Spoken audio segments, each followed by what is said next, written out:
Breaking travel news. Travel Talk with Phil Blizzard, talking to industry experts and decision makers.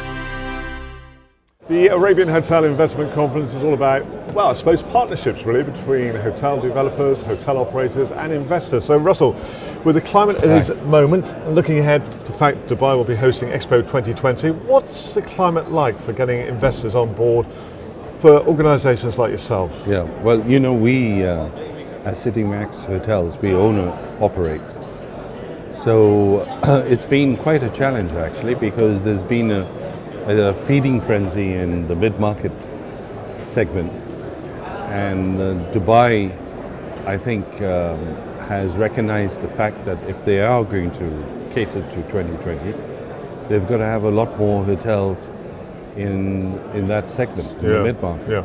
In fact, they've got to have a lot more hotels in all segments, but in particular, the inventory here in Dubai, 60% of the inventory is made up of luxury hotels, 5-star hotels. So how has that inventory got to grow in the mid-sector to cater for 2020? It should be the other way around, actually, because the 60% should be 1-star, 2-star, 3-star in the mid-market. And you know, when you look at what the other destinations have done for 2020, they've actually catered even to the backpacker. I'm not sure that's even being addressed at the moment in Dubai.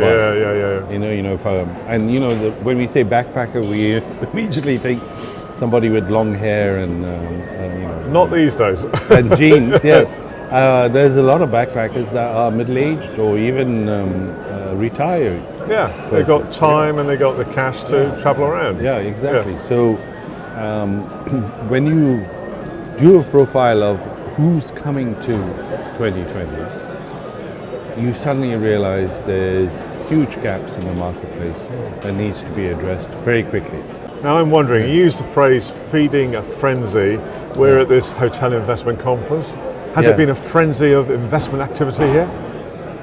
No, not really. I have to admit that I'm a little disappointed actually, because a lot of the investors have not turned up here.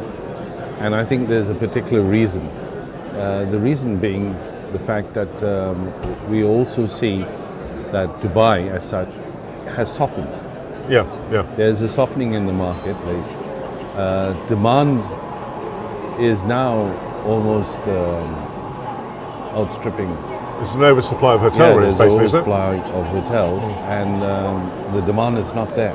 So how's that going to affect your new openings in Business Bay, Dubai, Russel Sharpe, for example? Yeah, we've had very close relationships with the DTC, and they're definitely now, with the Russian market falling away and the euro devaluing by 20%, they're now looking at different markets to try and gain that market share. New markets, yeah. And what's your time frame for, in fact, 3 hotels, the second one in Barsha as well?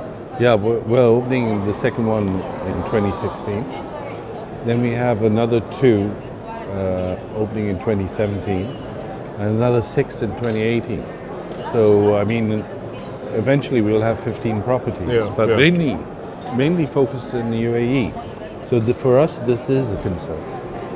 And we are working very hard to ensure that we open those new markets, especially India and China, for example, in the Far East, and start getting or catering to their demands.